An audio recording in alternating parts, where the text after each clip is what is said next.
But at the end of the day, it is like I said, put the fight on. Hey, Wack, hey, yo, hey, this shit easy, nigga. Hey, all I'm talking about, nigga, I'm still out here trying to get it. Contender Regime Boxing, checking back in with y'all, man. What's good? So somebody sent me a clip of Clarissa Shields' interview with Gilly and Wallow on $1 Million Worth of Game podcast. And it was a clip with her where they had asked her about her thoughts on Tank Davis, the lightweight division, and those divisions around 135 that involves the name-known guys like the Tank Davises, Shakur Stevensons, Devin Haney, Teofimo Lopez, etc., right? A question about, Tank and what she thinks about his skill level and the absence of these big fights happening. And as we know, when you're the A side, when you're the money guy, these fights don't move unless you say so.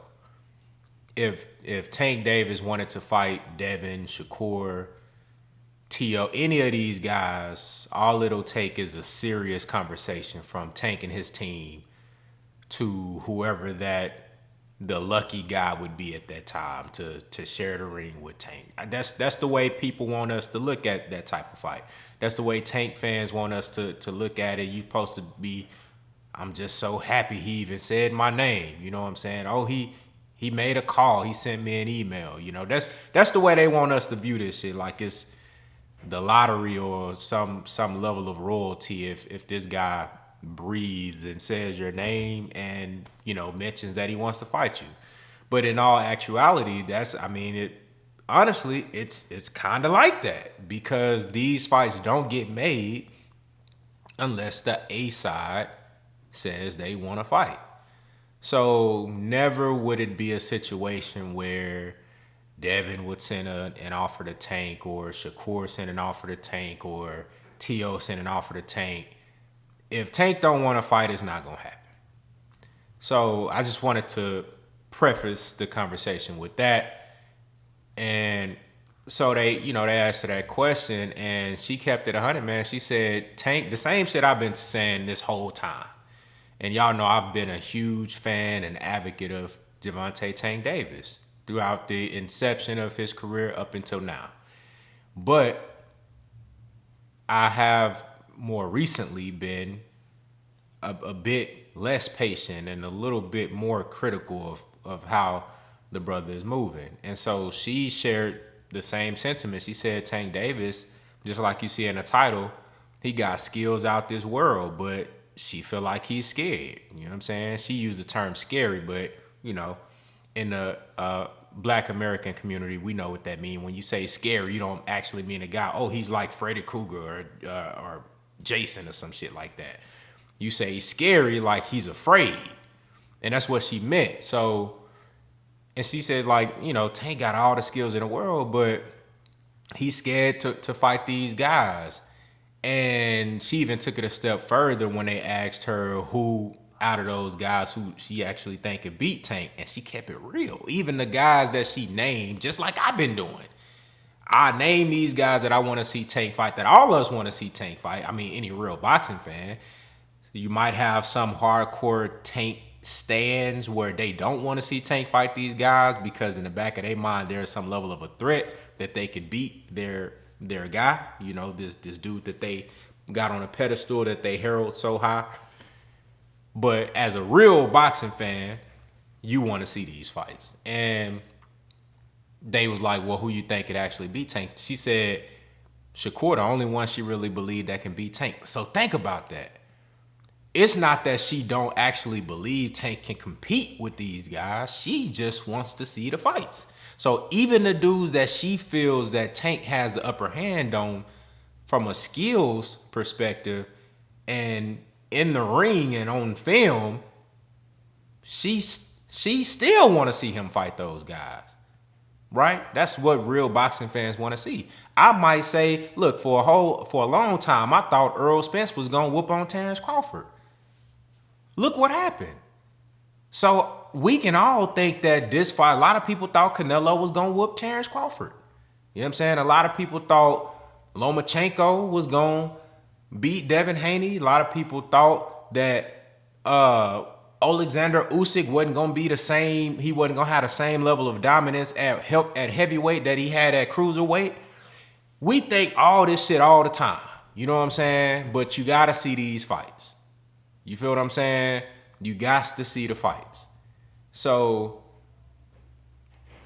basically what she was saying, look, I think Shakur really the only one that can beat him, but I want to see these fights. And when she said Tank Davis is scared, I'm interpreting that as far as in a sense where he's not afraid of the physical repercussions. He's not afraid of the actual wreck in the ring. I don't think that. I think he's been in enough fist fights. He's been in enough sparring, been in enough actual fights under the lights where he understands that I could take a shot. I could take a punch. And most of the guys that people perceive as a true threat to Tank, it ain't because of punching power. It's off of skills. They just think that the dude can be beat. And that's what I believe. I believe that when she says scary, she's not saying that he's physically afraid. I think it's more of a mental thing. And you see this in some of the encrypted messages that Tank put on social media like Twitter.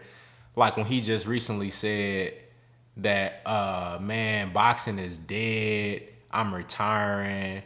Because at first y'all was rocking with me over here. Now all of a sudden y'all switch. Well, you know, I guess this was a shot to Terrence Crawford after Terrence Crawford beat Canelo.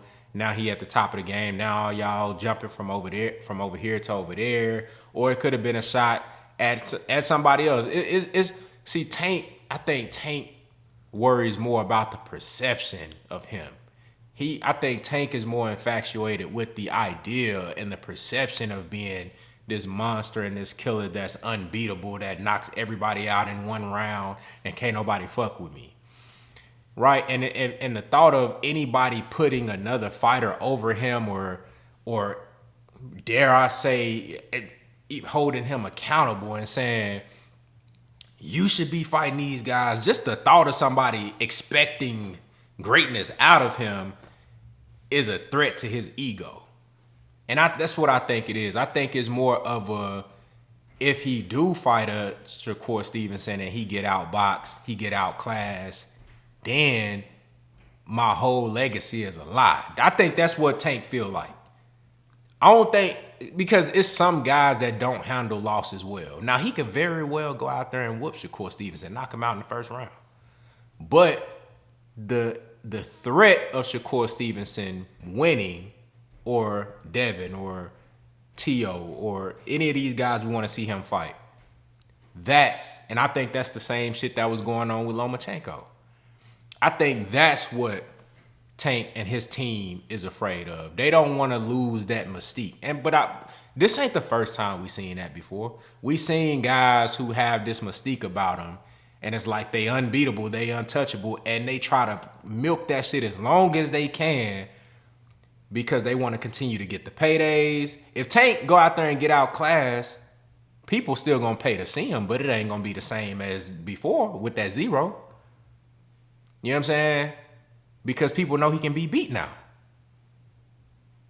You know, at that point, that's when the real journey starts. Because once you take that L, now you're going to be more inclined to fight these guys to try to get your lick back. And then now, once you get that L out the way, now you're ready to really compete. Because now you feel like you got something to prove. As long as he knocking motherfuckers out and still holding that zero and he making money, he can always look at it like, oh, man, I ain't chasing belts. I ain't chasing legacy. I just want to get paid. I'm undefeated. I'm Tank Davis. What you talking about? You know what I'm saying? But it's certain guys I feel like that they don't react well to losing. And Tank might be one of those guys. I think that's what Clarissa Shields is hinting at. You know what I'm saying? Me personally, I don't think Tank Davis is afraid to get hit in the mouth. He's been hit in the mouth before. Lamont Roach hit him plenty of times in the mouth in that last fight. But I think it's the threat of losing. The idea of losing just don't sit well with Tank. Right? Not saying that he should be okay with the idea of losing, but I don't think it should be as much of a phobia to the point where it keeps you from actually testing yourself versus these guys and hiding behind this cloak of I'm a prize fighter and I only fight for money. You know what I'm saying? As if you're not finna get paid for the legacy fights too. Probably get paid way more. You know what I'm saying? So y'all let me know what y'all think down in the comments, man. Do y'all think there's any validity to what Clarissa Shields said? And how do you feel about it? Do you share the same sentiments or do you have a totally different opinion, man? Y'all let me know what y'all think, man. Contender regime, boxing, I'll holler at y'all boys, man.